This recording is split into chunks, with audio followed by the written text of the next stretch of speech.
Wat is er dan zo speciaal om Batman?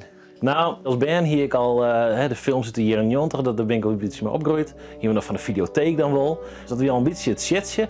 En pas later, toen ik echt al een baan hier en hield, eigenlijk hier de vat, dacht ik, wist ik keepje wel eens wat. Nou, dan kocht ik eens een keer een Lego setje voor de grap. Van mijn eigen jeetje, wist wel. En nou, zo komt er zo nog eens wat bij. En dan denk ik, dat vind ik eigenlijk wel leuk. Als een keer een shirtje of een paar sokken. En op een stuit lag het er nog om het al in één keer te halen. Maar ik moet er wel aan denken, want het raakt het een beetje vol.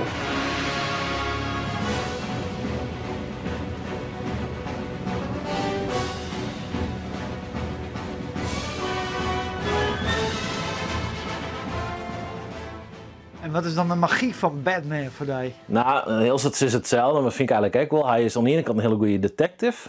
Dat vind ik heel mooi daarvan. De goede verhalen in films, dus die belucht ze dat heel goed. Aan de andere kant, hij had gewoon heel soort yield en training. En daarom is hij een superheld, maar hij is net bovennatuurlijk super of zo. Het is net dat hij magisch is of supersterk of een alien. Het is gewoon een man en hij had iets heel ergs meemaken. En daardoor had hij zanggevoel kregen van ik maak je wat aan doen en dan werd hij gewoon een crime fighter. Hè? Maar het is net niks wat je steen hebt. Nee, dat klopt. Dus er hier een heel soort bordspultjes. Daar staan dan weer alle Lego sets die in de oranje sinds 2006 uitkwamen binnen.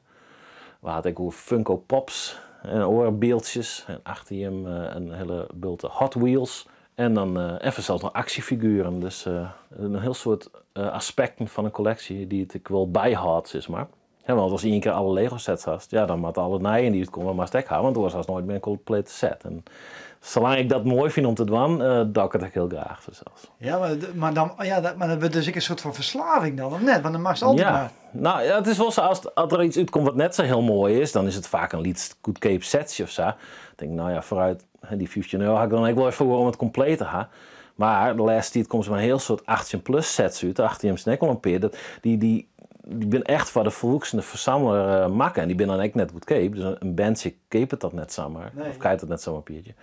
Maar ik ben heel blij dat ze die kant op gaan binnen. Omdat er gewoon een heel soort volksen fans binnen die dat graag exposeren. Zoals ik dat eigenlijk. Ja, maar dan mag je ook elke keer weer 2-3 bankjes lappen. Is zo, ja. Maar wat ik zei, als je een goede baan hast en dat is een leuke hobby. Dit is dan mijn hobby. Daar gaat dat geld dan in. Ja, ik kan echt stappen gaan en op een 50 of 100 euro opsoepen. Ook eens neigen dat ik voor 100 euro ook wel 4 van die mooie boekjes er weer bij heb. Dus ja. Dan ga ik dat houden.